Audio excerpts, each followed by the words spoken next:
E aí, tudo certo? Hoje a gente vai mergulhar numa rotina bem simples que, se for seguida todo dia de pagamento, pode de verdade, literalmente, mudar o futuro financeiro de uma pessoa. Vamos descobrir o que fazer no exato momento em que o salário cai na conta. Ok, vamos começar com um número que é, assim, meio chocante. 15 segundos. É exatamente esse o tempo que o nosso cérebro leva para começar a tomar umas decisões financeiras bem ruins assim que o pagamento entra na conta. Só 15 segundos. Pensa só, esses 15 segundos são uma janela de oportunidade super crítica. É uma janela que pode tanto levar a gente para aquele ciclo de viver sem grana, sabe? Ou pode ser o começo da construção de riqueza. O caminho que a gente segue é definido logo ali nesse comecinho. E por que esse momento é tão perigoso assim?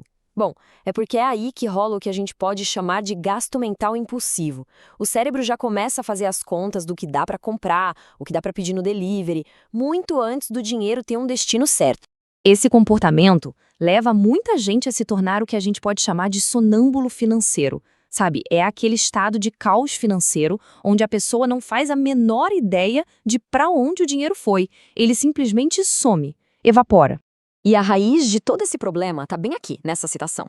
A maioria das pessoas vê o salário como se fosse uma festa, um presente inesperado, e não como ele deveria ser visto, como a principal ferramenta que a gente tem para construir um futuro financeiro sólido.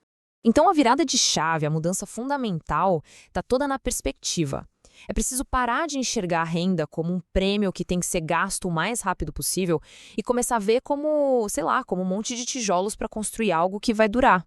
Agora, olha que interessante essa comparação. Do lado esquerdo está a abordagem comum, que é basicamente como tentar encher um balde furado. Primeiro paga as contas, depois gasta com o que quer e aí tenta guardar o que sobrar. O que, vamos ser sinceros, quase nunca sobra.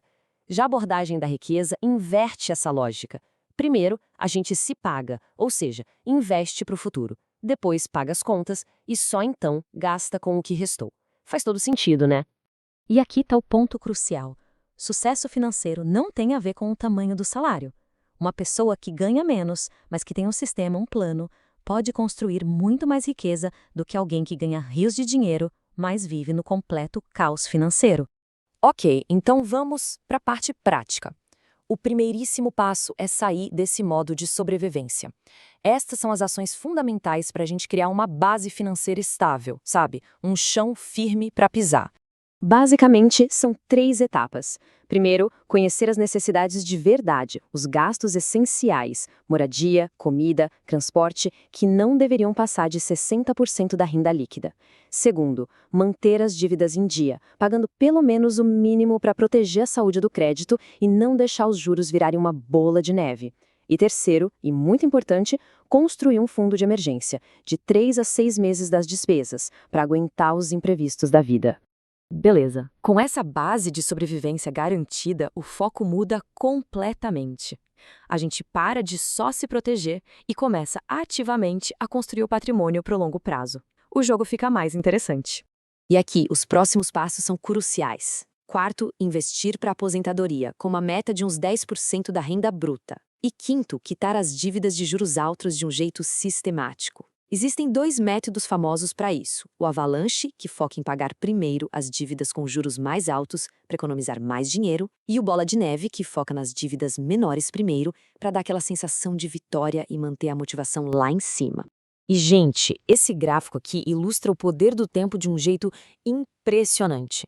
Dá uma olhada nas 2 barras. A primeira mostra o resultado de começar a investir R$ 300 por mês aos 25 anos. É possível chegar a R$ 1 milhão aos 65.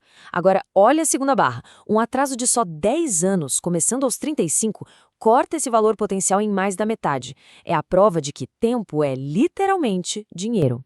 Tá, mas como é que a gente garante que tudo isso vai acontecer de forma consistente todo mês, sem falhar?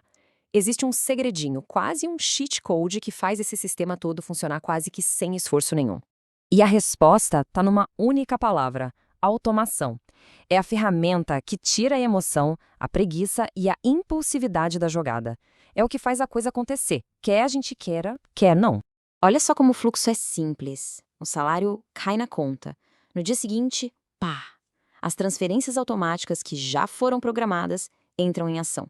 Uma parte vai para os investimentos, outra para a reserva de emergência, outra para aquelas metas específicas. E o que sobra na conta corrente é o que pode ser gasto sem culpa nenhuma. Simples assim. E essa frase aqui, nossa, ela resume tudo perfeitamente. Contar com a própria disciplina é uma aposta muito arriscada. A força de vontade uma hora falha. Um sistema automático, por outro lado, ele só funciona. Ele protege as nossas finanças da gente mesmo. Para a gente fechar esta análise, fica aqui uma reflexão. Essa rotina que a gente viu cria uma escolha muito clara. Seguindo um sistema, em 5 anos o dinheiro pode começar a trabalhar para a gente. Agora, sem um sistema, a gente vai continuar trabalhando só por ele. E a decisão de qual futuro construir começa lá naqueles primeiros 15 segundos.